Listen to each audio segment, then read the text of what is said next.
বলো সে আজ আমাকে তোর বলেছে এটা তো আমার পাওনা। আমি তো সন্তানকে জানি আমি উচ্চ শিক্ষায় শিক্ষিত, এটা তো আমার জীবনের পাওনা। ওগো ঠাকুর জগদীশ্বর, এই কথাটা শুনবার আগে কেন তুমি আমার মৃত্যু দিলে না? মৃত্যু দাও চোখের জলে বান ডেকে দিন না কেন, আমার আসলে থেকে আমাকে এতটুকু টলাতে পারবেন না। বৌমা তোমাকে আমি তোলাতে চাই না বৌমা, দু হাত জোড় করে শ্বশুর হয়ে তোমার কাছে শুধু এইটুকুনি মিনতি করছি। অত না বলে ওরছে তোমার ওই পায়ের জুতো খুলে এই হতভাগ্যা কোমলকে একবার মেরে দেখো তো। তাই যদি না পারো তাহলে তাহলে এই আমার পিঠ বেঁধে দিচ্ছে। মারো মারো বৌমা। আমাকে ভয় দেখানো হচ্ছে। ওরে আমার মনটারে বলি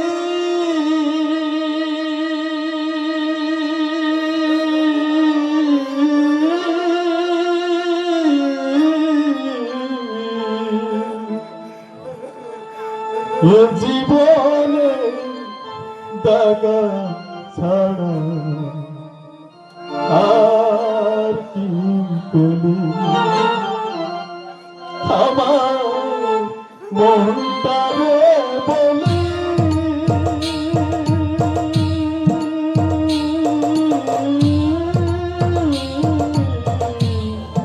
এ জীবনে দাদা ছাড়া আর কি পেলি এ জীবনে দাদা ছাড়া আর কি পেলি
মারো যত পারো মারো, এই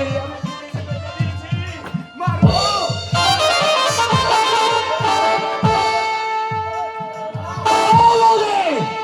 দাঁড়াও তোমার এই পায়ের জুতোটা কতখানি মজবুত তা পরীক্ষা করে দেখতে হলে আগে তোমার নিজের গালটাকে বেছে নিতে হবে। নামাও বলছি হাত, নইলে আমার মাথায় রক্ত উঠে গেলে আমি কিন্তু তোমার ওই কালো কুচ্ছিত হাতটাকে দুমড়ে মুচড়ে ভেঙে দেবো। কি আমার গায়ে তুমি হাত তুলতে চাও? এই, এখনো যে তুলিনি সেটা তোমার 14 পুরুষের সৌভাগ্য। আজ আজ সম্মানে বড় বলে তুমি আমার হাত থেকে রেহাই পেয়ে গেলে, নইলে যে হাত দিয়ে তুমি বাবার গায়ে জুতো মারতে গিয়েছিলে তোমার এই কালো কুচ্ছিত হাতটাকে আমি দুমড়ে মুচড়ে ভেঙে দিতাম। হ্যাঁ, স্বার্থপরতা যে মানুষকে কতখানি নিচে নামে দিতে পারে তার জ্বলন্ত প্রমাণ হচ্ছে তুমি। এই, তুমি না শিক্ষিত, প্রতি পদে তুমি শিক্ষার কথা জাহির করো। ওগো বাংলার শিক্ষিতা গৃহবধূ, কোন শিক্ষার বশবর্তী হয়ে ওই পিতৃতুল্য শ্বশুরের গায়ে হাত তুলতে তোমার এই বিবেকে এতটুকু বাধ্য না? তোমার শিক্ষার অহংকার আজ তোমাকে না দিয়ে রেখেছে ওই পাপের পঙ্কিল আবর্তে। ভুলে গেছো তুমি বাংলার গান শ্রীরামদের আদর্শ। তোমার মধ্যে যদি মনুষ্যত্বের ছিটি ফোটাও থাকতো তাহলে তুমি এখনো মাথাটা তোমার মাথাটা তো উঁচু করে দাঁড়িয়ে থাকতে পারতে না। তোমার এই উঁচু মাথাটা তোমার এই শ্বশুরের পায়ে লুটিয়ে পড়ে তোমার এই কৃতকর্মের জন্য তুমি তার কাছে হাত জোড় করে ক্ষমা চাইতে। কিন্তু না, তুমি তা পারো না। কারণ হচ্ছে তুমি এই যুগের আধুনিকা, আর আধুনিকারা শুধু সংসার ভাঙতেই জানে, করতে কখনো জানে না। হ্যাঁ, অসহ্য। বাহ বাহ বাহ বাহ বাহ বাহ বাহ, সভ্য সমাজের শিক্ষিত নারী, ধিক আর শতধিক তোমার এই শিক্ষায়। এই অপমান আমি জানি বৌদি, আমি তো ভালো করে জানি যে তুমি আমার কি করতে পারো।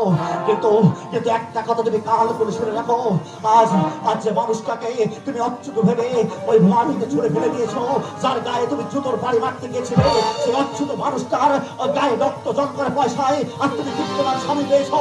যে স্বামীকে তুমি নিয়ে গর্ব করছো, সেই স্বামীটা ওই মানুষের তৈরি করা। হ্যাঁ বৌদি, চুপ কর, তুই চুপ কর।